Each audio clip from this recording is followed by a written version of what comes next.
Hey folks, I'm excited to share some stories with you today that I've written myself. Whether you're a long-time follower or just joining us, I'd love to hear your thoughts on these tales. Don't forget to give this video a like and subscribe if you're new here. Let's dive in, and I hope you enjoy.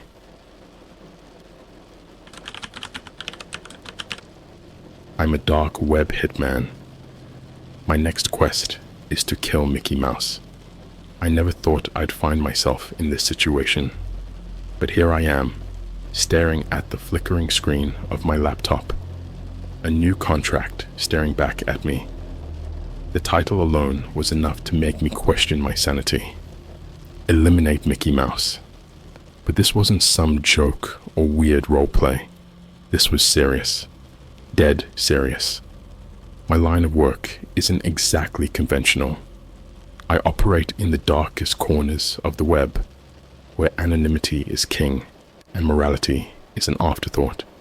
You see, I'm a hitman, not the kind you see in movies, but the kind who gets jobs from faceless entities over encrypted channels.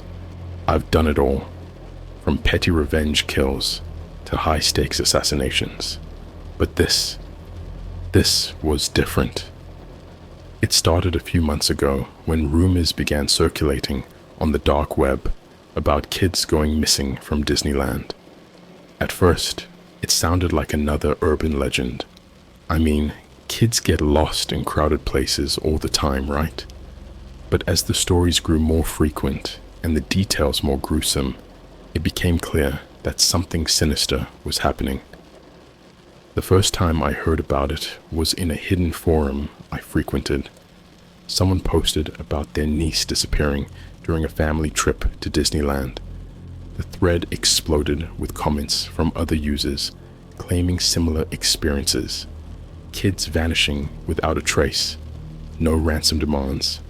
Nothing. Just gone. Then came the videos. Sick, twisted videos showing a figure in a Mickey Mouse costume, luring kids away.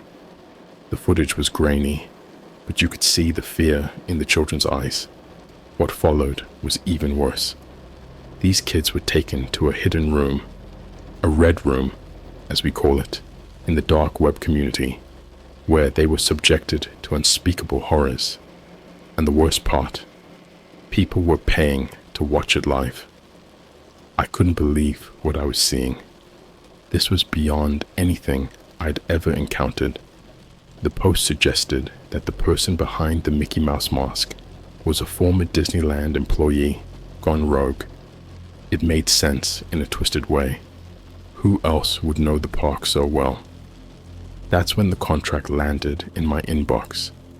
An encrypted message from a user with a reputation for serious business. They called themselves Walt's Wrath, and their message was simple. Eliminate the Mickey Mouse imposter. Reward $1 million. Disneyland, or someone closely affiliated, had had enough. They wanted this nightmare to end, and they were willing to pay a fortune for it. I accepted the job without hesitation. Not for the money, but because this sick bastard needed to be stopped. I started my investigation by posing as a regular visitor to Disneyland. I spent days observing, blending into the crowds, watching the staff, and waiting for any sign of the imposter. I knew I had to be careful. If this guy was as dangerous as the video suggested, one wrong move could cost me my life. It didn't take long to spot him. At first glance, he looked like any other performer, waving at kids, taking pictures, and acting all jolly. But there was something off about him. His movements were too precise, too calculated, and the way he eyed certain children sent chills down my spine. I followed him discreetly, watching as he led a little girl away from the main attractions. My heart pounded as I tailed them, keeping a safe distance. They entered a staff-only area, and I knew I had to act fast. I couldn't let this kid become another victim.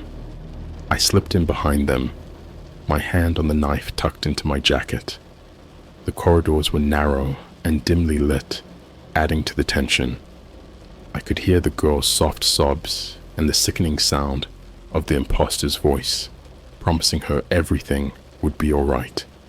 When I rounded the corner, I saw them. He was leading her toward a hidden door, marked with symbols I didn't recognize. My adrenaline spiked. This was it. I had to stop him. I lunged forward, grabbing the imposter by the shoulder and yanking him back.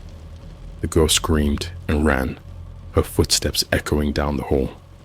The imposter turned to face me, and I finally saw his eyes through the mask, cold, dead eyes that held no remorse. "What do you think you're doing?" he snarled, his voice distorted by the mask. "Ending this," I replied, pulling out my knife. We fought, a brutal, desperate struggle. He was strong, but I had the element of surprise. I managed to rip off the mask, revealing a face twisted with rage and madness. It was like looking into the eyes of a demon. I didn't hesitate. I drove the knife into his chest again and again until he stopped moving. Blood pooled around us, and I felt a sick sense of relief. It was over, or so I thought. As I stood there, catching my breath, I heard footsteps approaching. More staff, no doubt alerted by the girl's screams. I had to get out of there. I grabbed the mask and fled, disappearing into the night. Back in my hideout, I examined the mask. There was something taped inside. A flash drive.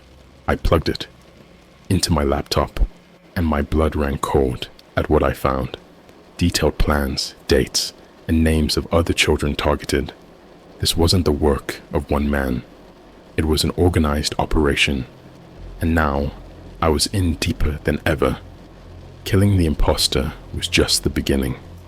The real challenge was ahead, dismantling the network and stopping this nightmare for good. I knew one thing for sure. I couldn't do it alone. But who could I trust? As I stared at the screen, a new message popped up from Walt's Wrath. "Good job. Now finish what you started. Find the others. End them." The hunt was far from over. The days following the takedown of the imposter were a blur of paranoia and sleepless nights.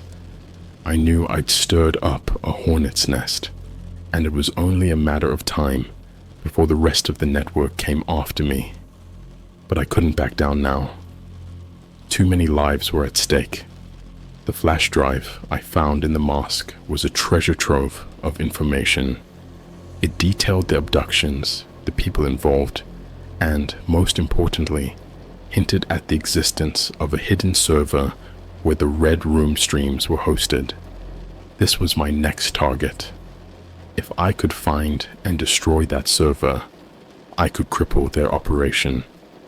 I started by analyzing the data on the flash drive. It was meticulously organized, with names, addresses, and even photographs of the victims. Each file was a heartbreaking reminder of the children I needed to save.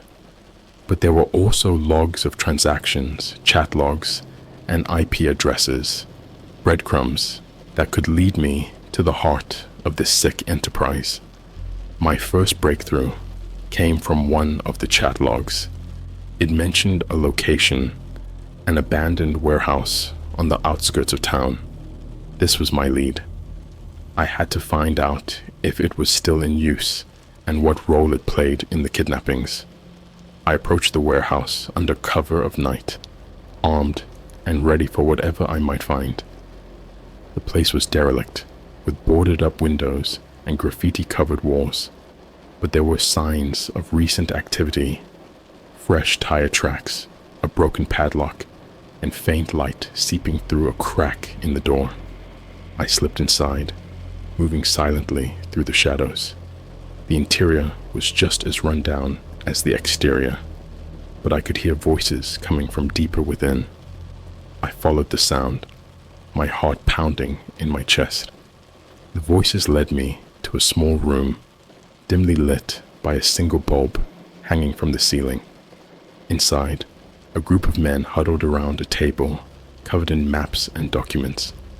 They were discussing their next target, unaware of my presence. I listened intently, trying to gather as much information as possible before making my move.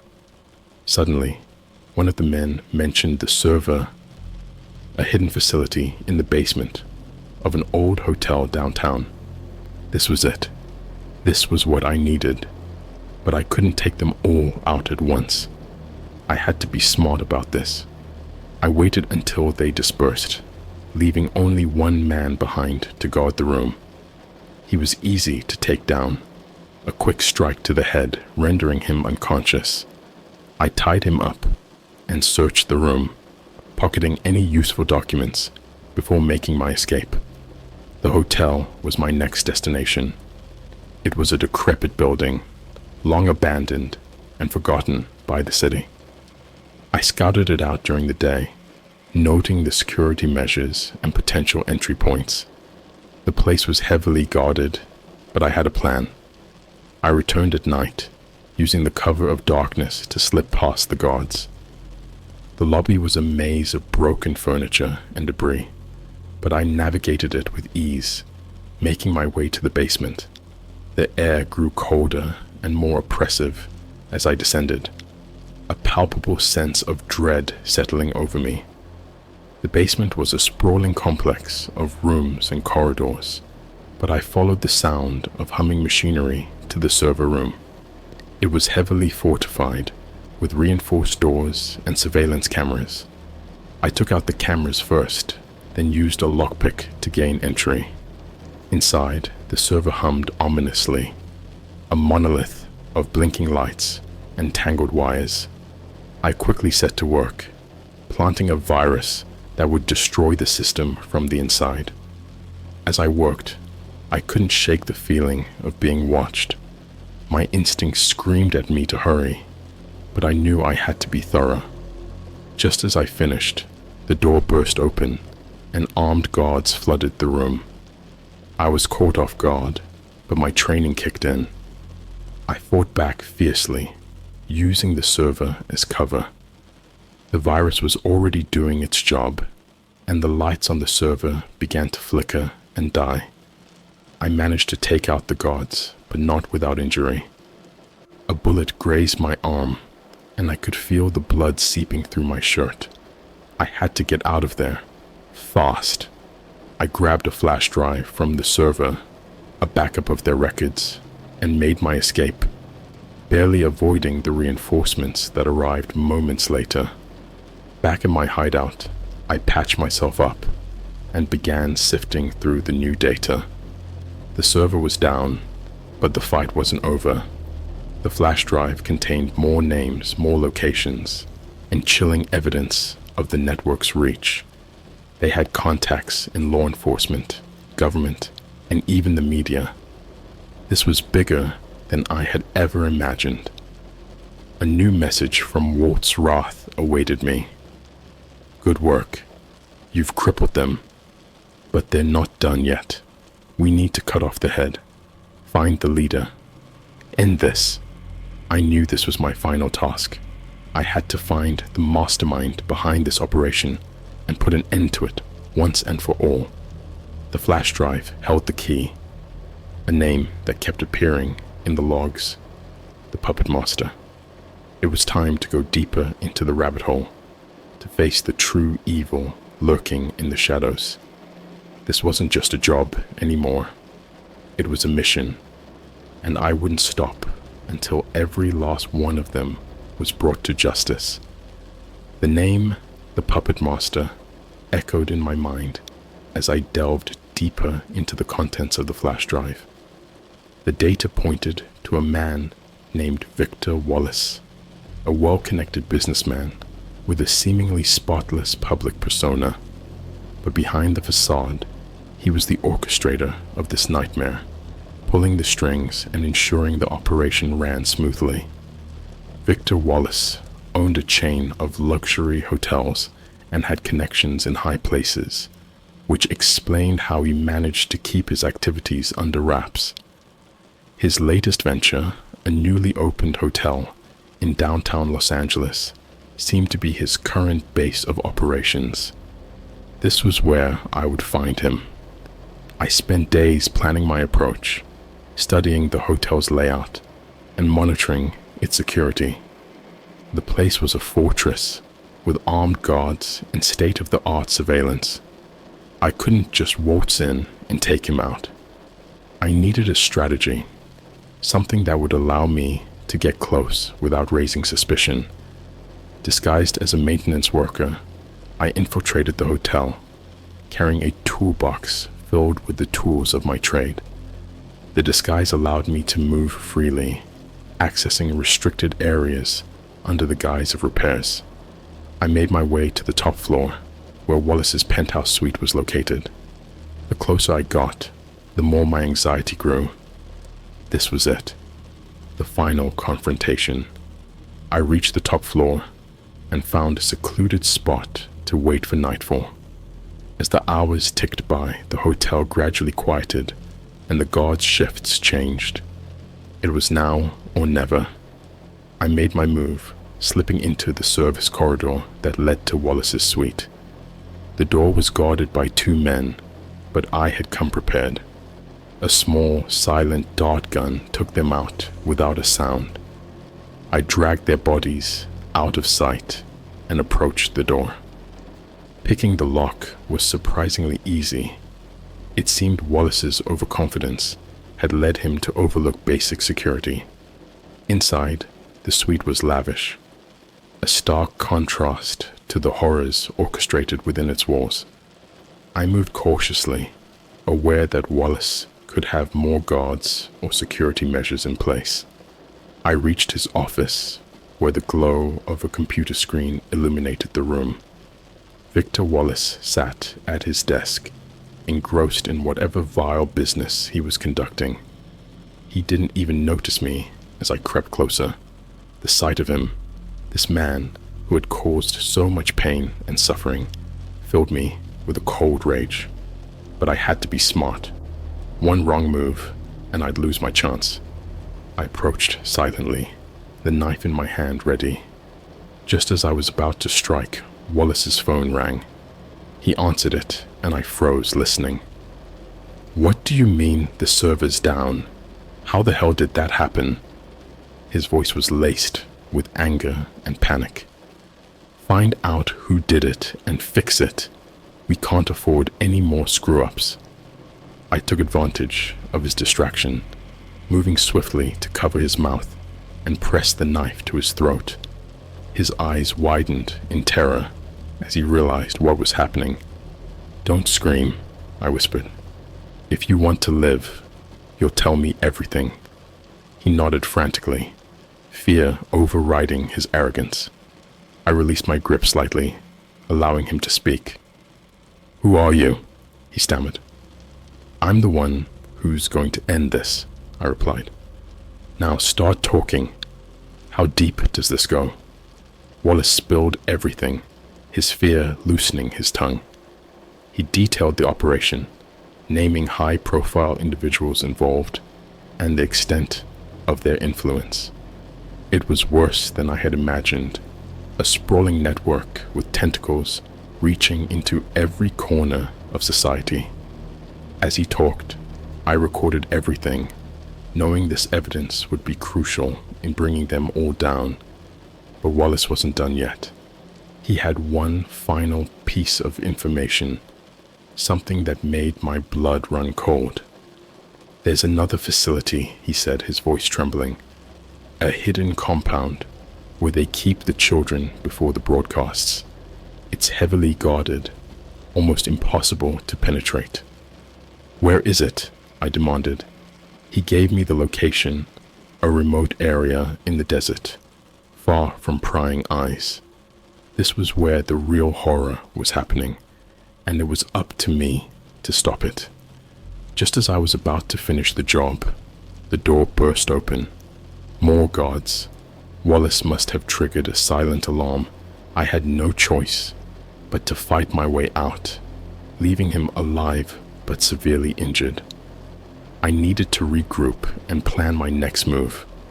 Back at my hideout, I sent the evidence to Walt's Wrath, hoping they could use it to bring down the network from the inside. But I knew my part wasn't over. The final battle lay ahead, and I had to be ready. The message from Walt's Wrath came almost immediately. "You've done well. Now finish this. Destroy the compound. Save the children." It was time to face the true evil head on. Armed and ready, I set out for the desert, knowing that this would be the most dangerous mission of my life.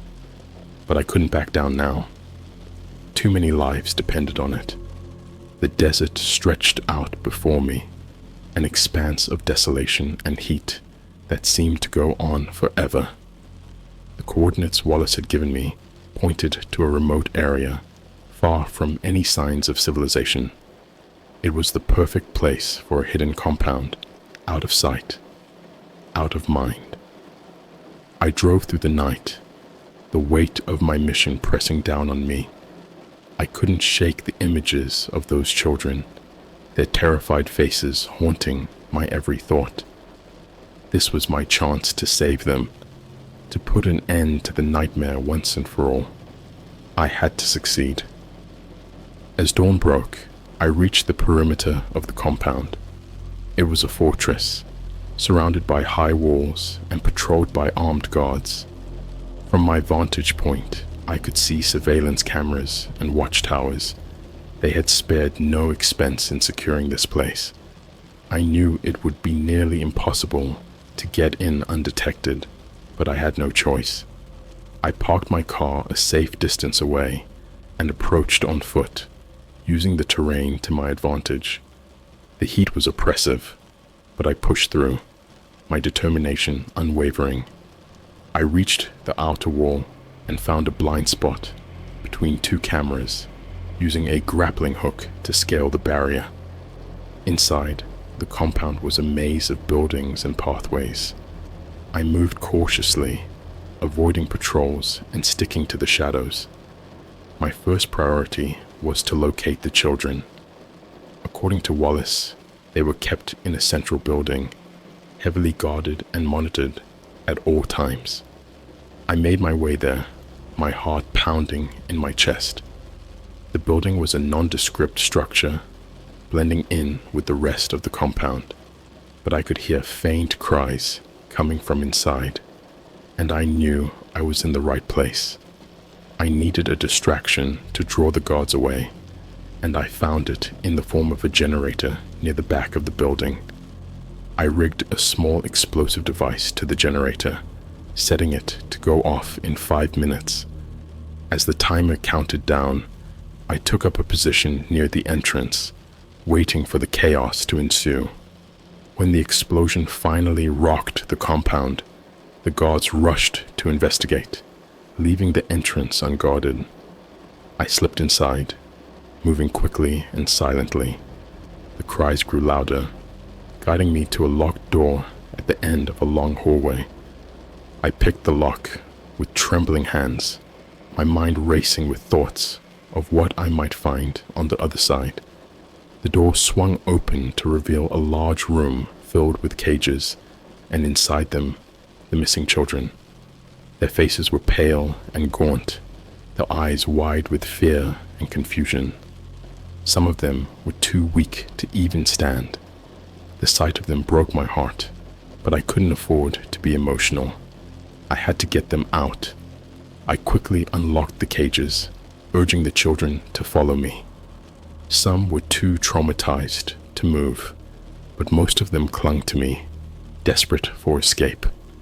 We moved as quickly as we could, but I knew it was only a matter of time before the guards returned. As we made our way through the compound, I heard the sounds of alarms blaring and footsteps approaching. We needed a way out, and fast. I spotted a service tunnel that led to the outer wall. It was our best chance. I led the children through the tunnel, my heart pounding with every step. The tunnel was dark and cramped, but it provided the cover we needed. We emerged on the other side, near the edge of the compound. The guards were still distracted by the explosion, giving us a precious window of opportunity. We made a run for it, crossing the open ground and scaling the wall. Once on the other side, I led the children to my car, cramming as many of them inside as I could. The rest would have to follow on foot, but we needed to get away from the compound before the guards realized what had happened. I drove through the desert, my mind racing with thoughts of what to do next. The children needed medical attention, and I couldn't risk taking them to a regular hospital. I reached out to Waltz Roth, explaining the situation and asking for help. Their response was immediate. "We have a safe house. Bring them here." The safe house was a hidden facility, equipped with medical supplies and staffed by professionals who knew how to handle traumatized children. It was a beacon of hope in the midst of darkness. I drove through the night, finally arriving at the safe house as dawn broke. The children were taken in and given the care they needed. I watched as doctors and nurses tended to them, feeling a sense of relief wash over me. But I knew my job wasn't finished. The compound was still operational, and the people behind it needed to be brought to justice. I sent the location and details of the compound to Waltz Roth, urging them to act quickly. They assured me that they would mobilize their forces and take down the operation. I had done my part, but now it was up to them to finish the job. As I sat outside the safe house, exhaustion finally catching up with me, I received a final message from Waltz Roth. "You've done more than we could have hoped for. The children are safe, thanks to you. But there are more out there, more like Wallace, who need to be stopped. We'll be in touch." I knew I couldn't rest. Not yet.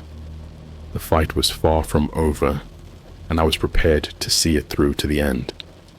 The safe house was a temporary sanctuary, but I knew the battle was far from over. The network behind the child abductions and red rooms was vast and insidious, and my mission was to dismantle it piece by piece. I had to ensure that no other children would suffer at their hands.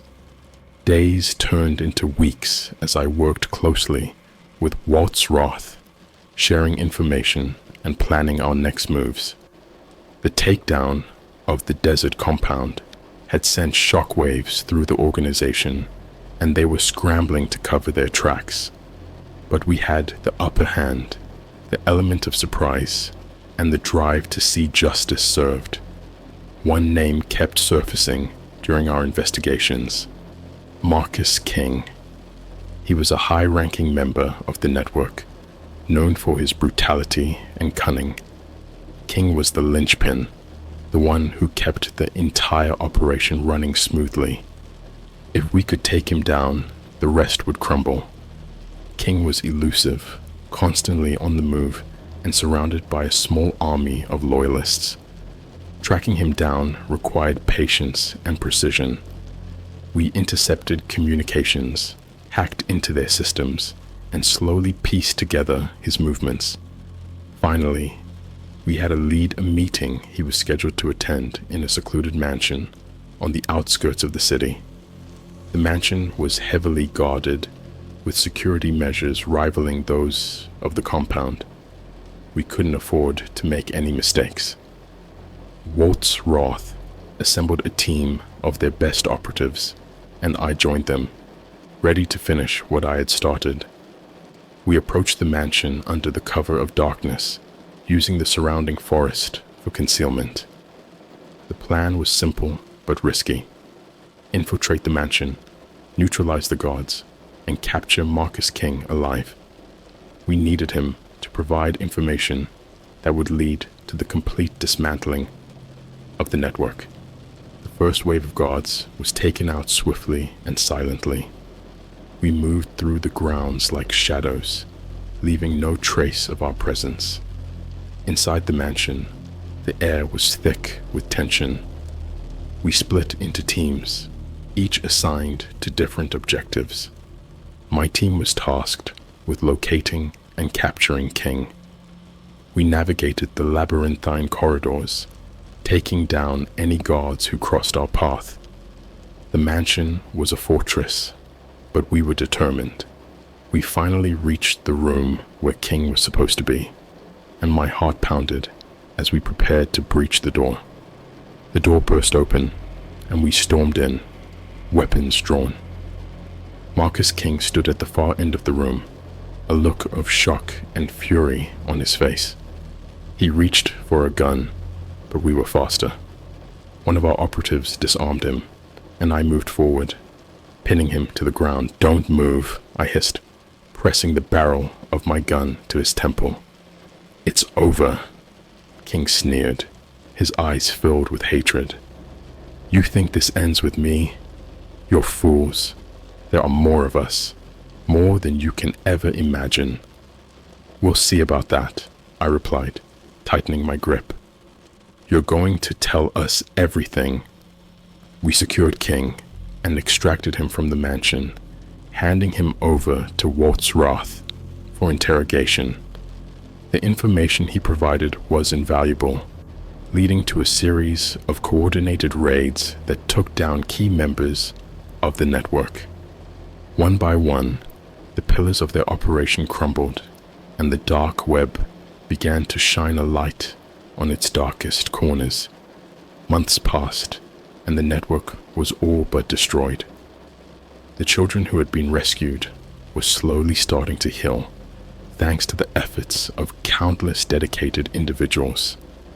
I watched from the sidelines, my heart heavy with the knowledge of what we had accomplished and the lives that had been saved. But the fight was far from over. There would always be those who sought to exploit and harm the innocent. I knew I couldn't rest, not as long as there were monsters lurking in the shadows.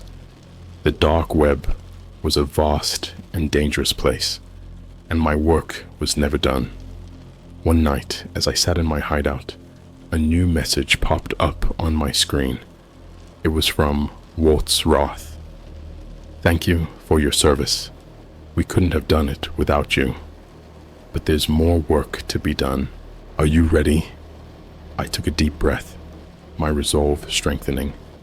I typed my response and hit send. Always. As long as there were evildoers preying on the innocent, I would be there to stop them.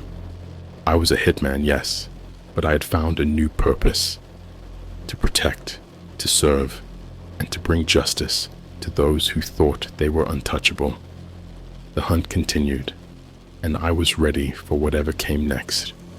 The darkness would never prevail as long as there were those willing to fight against it. And I was ready to fight.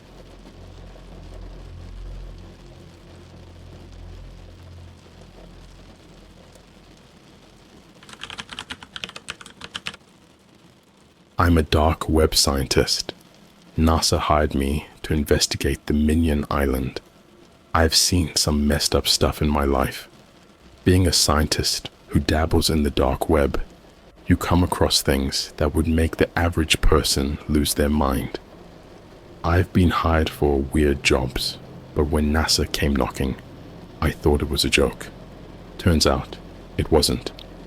They had a secret mission, and they needed someone with my unique expertise.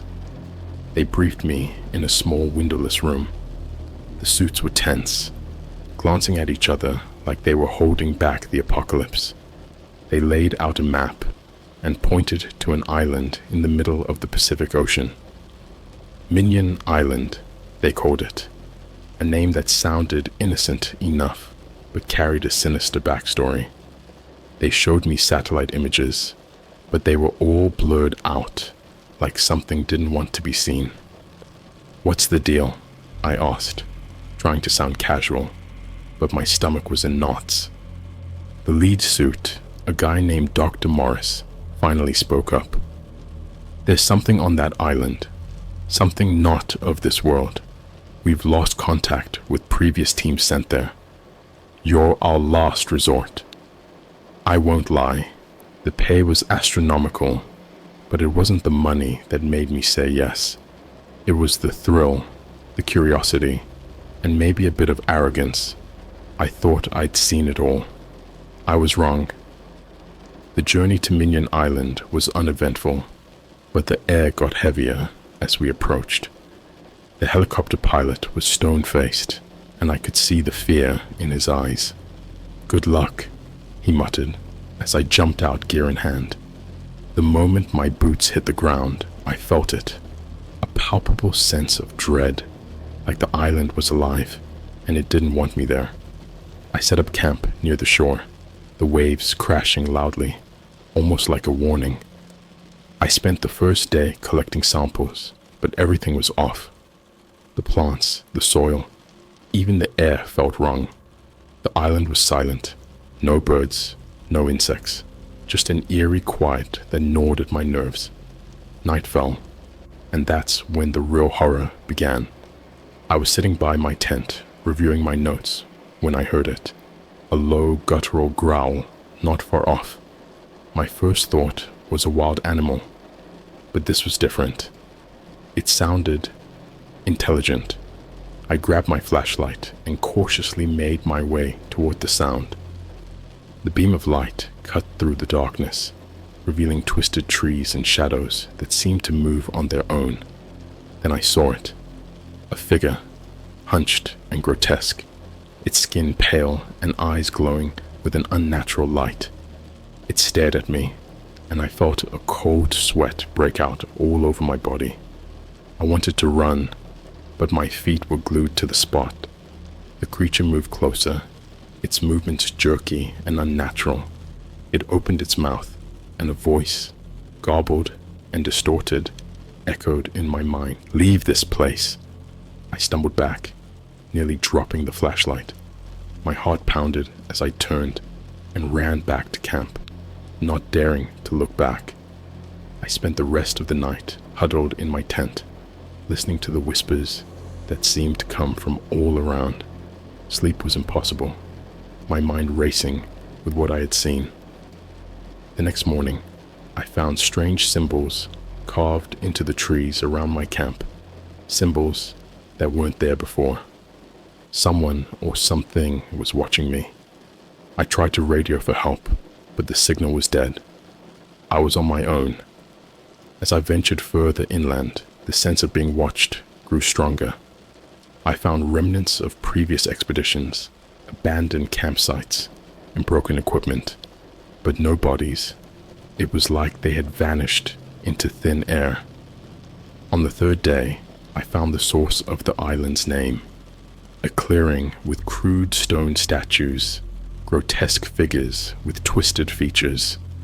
They looked like minions, but not the cute kind from movies. These were monstrous, with expressions of agony and rage. The air was thick with the stench of decay. As I examined the statues, I felt a presence behind me. I turned slowly, and there it was again, the same creature from the first night. But this time, it wasn't alone. Dozens of them emerged from the shadows surrounding me. Their eyes glowed, and their whispers filled my mind. "You shouldn't have come here." Panic set in. I backed away, but they closed in, their cold, bony fingers reaching out. I swung my flashlight wildly, and they recoiled, hissing like feral animals. I took the chance and ran, my heart pounding, my breath ragged. I don't remember how I made it back to the shore.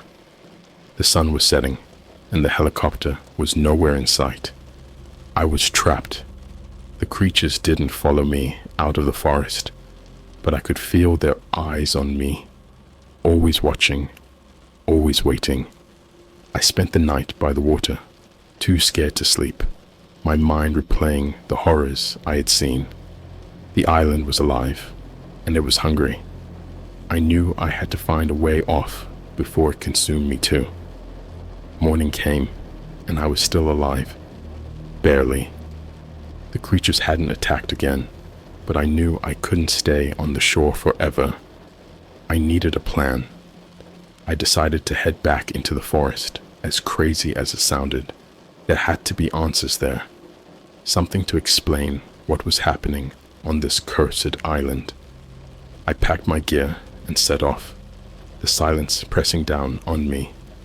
Every step felt like a journey through a nightmare. The trees twisted unnaturally, their branches forming grotesque shapes. I kept my flashlight in hand, ready to use it as a weapon if needed. After a few hours, I stumbled upon a clearing I hadn't seen before. In the center was a massive stone structure, almost like an altar. It was covered in strange symbols, similar to the ones I had seen carved into the trees. This was it. This was the heart of the island's mystery. I approached cautiously, my heart pounding. As I got closer, I noticed something that made my blood run cold. The altar was surrounded by remains, human remains, skulls, bones, bits of clothing, all arranged in a macabre pattern. This wasn't just an altar, it was a place of sacrifice. Suddenly, I heard a noise behind me. I turned and saw one of the creatures standing there, watching me with those glowing eyes. It didn't move, just stared. I felt a surge of anger and fear. "What do you want?" I shouted, my voice echoing through the clearing. The creature tilted its head, almost like it was curious. Then it spoke, but not in words. Images flashed through my mind, scenes of the island's history. I saw people being brought here, chained and terrified. I saw rituals, dark and twisted, performed under the cover of night. The island wasn't just a random location. It was a place of power, a nexus for dark forces. I stumbled back, overwhelmed by the visions. The creature seemed to sense my distress and backed away, disappearing into the forest. I was left alone with the horrifying realization of what I had uncovered. This island was a gateway, a place where the veil between our world and something far darker was thin. I knew I had to get out, but I also knew I needed to gather more evidence. I couldn't leave without proving what I had seen. I spent the rest of the day documenting everything, taking pictures of the altar, the symbols, the remains. My hands shook the entire time, but I pushed through the fear. As night fell, I made my way back to the shore, determined to survive another night. The creatures stayed away, but I could feel their presence, watching, waiting. I built a fire and sat close to it, the light and heat giving me a small sense of security. Sleep was impossible, my mind racing with everything I had seen. I kept thinking about the rituals, the sacrifices. How long had this been going on, and why? The questions swirled in my head, driving me to the brink of madness. In the early hours of the morning, just as the sky was starting to lighten, I heard a sound that filled me with both hope and dread. A helicopter. I grabbed my gear and ran to the shore, waving my arms frantically. The chopper hovered overhead, and I saw the pilot's face, the same one who had dropped me off. He looked terrified. A rope ladder was lowered, and I climbed up, my heart pounding with relief. As I reached the top, I looked down at the island one last time. The creatures were there, standing at the edge of the forest, watching. I shivered and turned away, focusing on getting the hell out of there. The flight back was silent, the pilot refusing to meet my eyes. When we landed, I was whisked away to another windowless room, this time filled with more suits. Dr. Morris was there, looking grim. "Did you find what we were looking for?" he asked. I nodded and handed over my notes, the photos, everything. He glanced through them, his expression unreadable. "You've done well," he said finally. "We'll take it from here." I wanted to ask what they were going to do, but something in his eyes told me it was better not to know. I was debriefed, paid, and sent on my way, but the images of that island haunted me. I couldn't shake the feeling that I had only scratched the surface of a much larger, more terrifying mystery. After returning from Minion Island, I thought the nightmare was over. I was wrong. The images of the island haunted me, and the sense of dread followed me everywhere. I tried to go back to my normal life, but nothing felt normal anymore. A few weeks passed, and I started noticing things. It began with small stuff, like feeling watched, even in my own home. Then I started seeing shadows moving just out of the corner of my eye. At first, I chalked it up to stress and lack of sleep, but it got worse.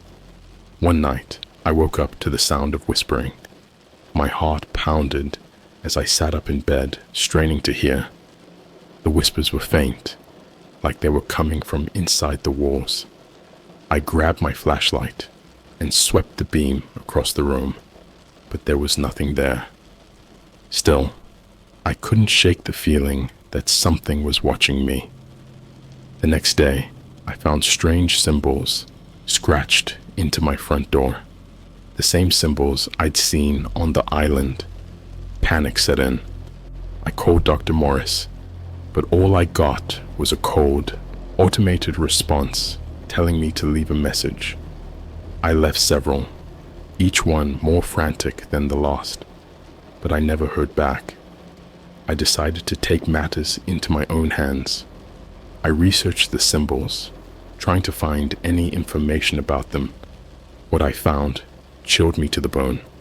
They were ancient, older than recorded history, tied to dark rituals and summoning practices.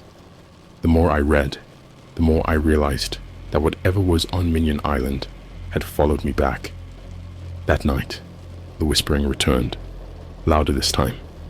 I could hear distinct words now, though they were in a language I didn't understand.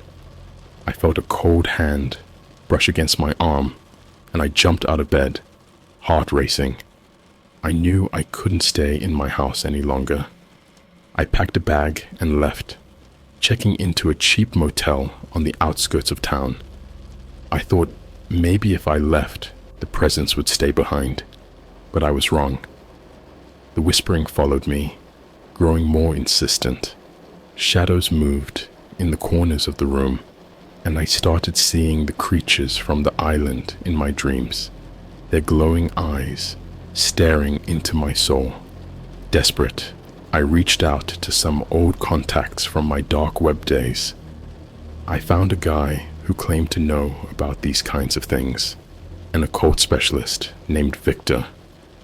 We met in a dingy bar, and I laid everything out for him. He listened, nodding occasionally, his face grim. "You've brought something back with you," he said finally.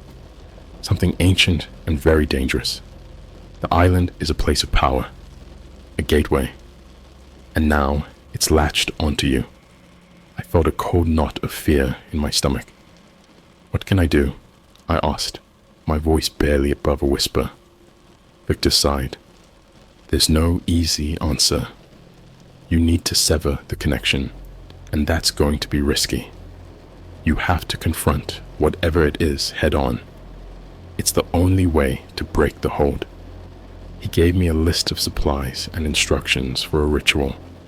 It sounded insane, but I was out of options.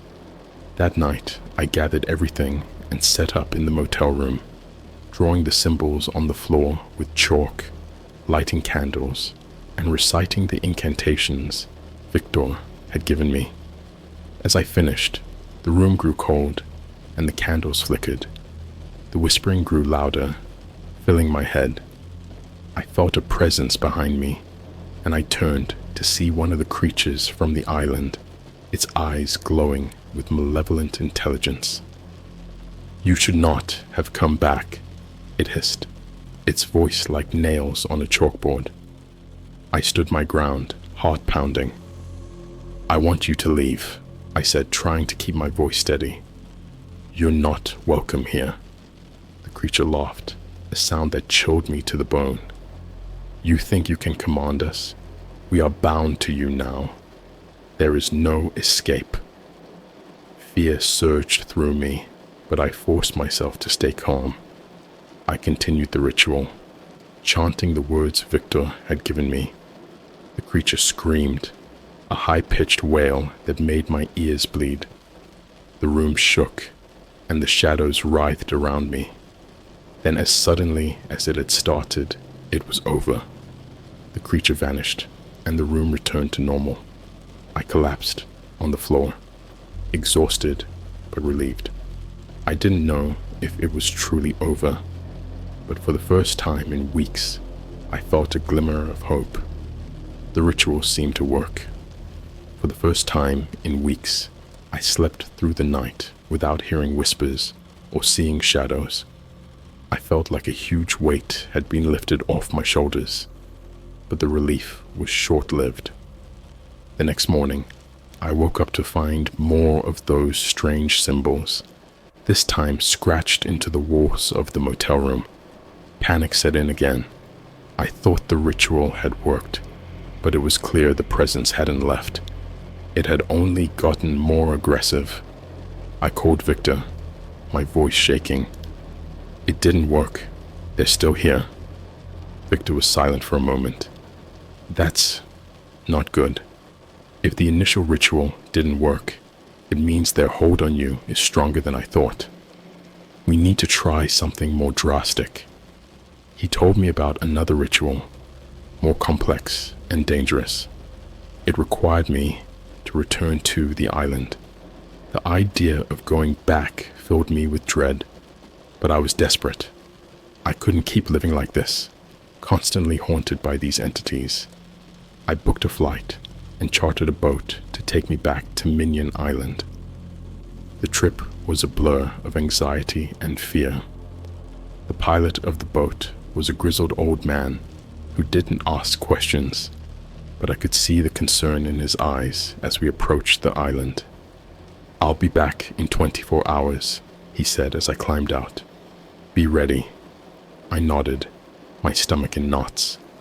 The island looked even more menacing than before, the trees twisting in unnatural ways, the air thick with a sense of foreboding. I made my way back to the clearing with the stone altar. The remains were still there, a grim reminder of the island's dark history. I set up the ritual site, drawing the symbols in the dirt, placing the candles, and preparing myself for what was to come. As I started the incantation, the air grew cold, and the whispering began again, louder than ever. The ground beneath me trembled, and shadows flickered at the edge of the clearing. I kept my focus, chanting the words Victor had given me, determined to see this through. Suddenly, the creatures appeared, more of them than I'd ever seen. Their eyes glowed with a malevolent light, and they surrounded me, their whispers filling my mind. I felt a surge of fear, but I pushed it down, continuing the ritual. One of the creatures stepped forward, its form shifting and twisting. It spoke in that same garbled voice. "You cannot banish us. We are bound to this place. And now, so are you." I felt a wave of despair. Was this all for nothing? But then, I remembered something Victor had told me. The ritual wasn't just about banishing the entities. It was about breaking their hold on me. I took a deep breath and continued, pouring all my fear and anger into the incantation. The creature screamed, a sound that pierced through my very soul. The other creatures writhed and hissed, their forms flickering like a bad TV signal. The ground shook violently, and I was thrown to the ground. I kept chanting, my voice hoarse, but determined. Then just as suddenly as it had started, It stopped. The creatures vanished, and the island was silent once more. I lay on the ground, exhausted and shaken. Had it worked this time? Was I finally free? I stayed on the ground for a while, catching my breath. When I finally stood up, I felt a strange sense of calm. The island no longer felt oppressive. The air was clear, and the symbols had faded away. I made my way back to the shore, where the old man was waiting with the boat. "You okay?" he asked, eyeing me warily. I nodded. "Yeah, I think it's over." The trip back to the mainland was uneventful, but I couldn't shake the feeling that something had changed. I felt lighter, like a huge weight had been lifted off my shoulders. When I got back to my apartment, there were no more symbols, no more whispers. The shadows stayed where they were supposed to be. For the first time in weeks, I felt safe, but I couldn't help but wonder if it was truly over, or if I had just bought myself some time. Either way, I was determined to live my life and not let the horrors of Minion Island haunt me any longer. I tried to get back to normal life, but the experience on Minion Island had changed me. Even though the symbols and whispers were gone, the memories lingered. I couldn't shake the feeling that I was always being watched. I stayed in touch with Victor, giving him updates and trying to make sense of everything. A few weeks after returning, I received a message from NASA. They wanted a final debrief. I was hesitant, but knew it was part of the deal. When I arrived at the facility, Dr. Morris and a few others were there, looking more serious than ever. "Tell us everything," Morris said, his voice flat. I recounted the whole experience, from the initial trip to the island to the final ritual. I didn't leave out any details, hoping they could provide some answers. When I finished, Morris looked at the other officials and nodded. "You did well," he said. "We've learned a lot from your ordeal." "What happens now?" I asked, trying to hide the lingering fear in my voice. "We're going to continue our research," Morris replied. "But you need to understand something. What you encountered is beyond our full comprehension. These entities, these places of power, they're part of a larger reality we only glimpse." His words sent a chill down my spine. It was clear they were not done with Minion Island, and probably never would be. I left the facility feeling a mix of relief and dread, knowing that while I might have escaped, others would be sent in my place. As weeks turned into months, the nightmares slowly faded. The shadows stopped moving on their own, and the sense of being watched diminished. I found myself able to sleep through the night and focus on my work again. Victor and I stayed in touch, and he assured me that the ritual had likely severed the connection for good. But there were still reminders. Occasionally, I'd see a news story about a missing person or an unexplained phenomenon, and my mind would drift back to the island. I couldn't help but wonder if it was connected, if the darkness I encountered had found a new way to reach out. One evening, as I was winding down, I got a call from Victor. "Hey, I need to talk to you," he said, his voice urgent. "What's up?" I asked, feeling a knot form in my stomach. "I've been doing more research, and I think there's something you need to know. Minion Island isn't unique.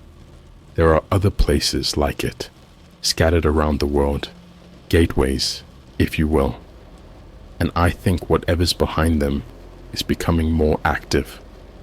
His words sent a shiver down my spine. "What does that mean for us?" "I'm not sure," Victor admitted, "but we need to be prepared. This isn't over." That night, I sat on my balcony, staring at the stars. The vastness of the universe felt both awe-inspiring and terrifying. I realized that no matter how much we discover, there will always be mysteries beyond our understanding, dark corners of the world that hide ancient secrets. I knew I couldn't turn my back on what I had learned. The darkness was real, and it was out there, but for now, at least, I had survived. I had faced the horrors of Minion Island and lived to tell the tale. As I drifted off to sleep, I couldn't help but wonder what the future held. Would I be called back into the darkness? Would I be able to face it again? Only time would tell. For now, I would hold on to the hope that I had made a difference, however small, in understanding the unknown. And if the darkness ever came for me again, I would be ready.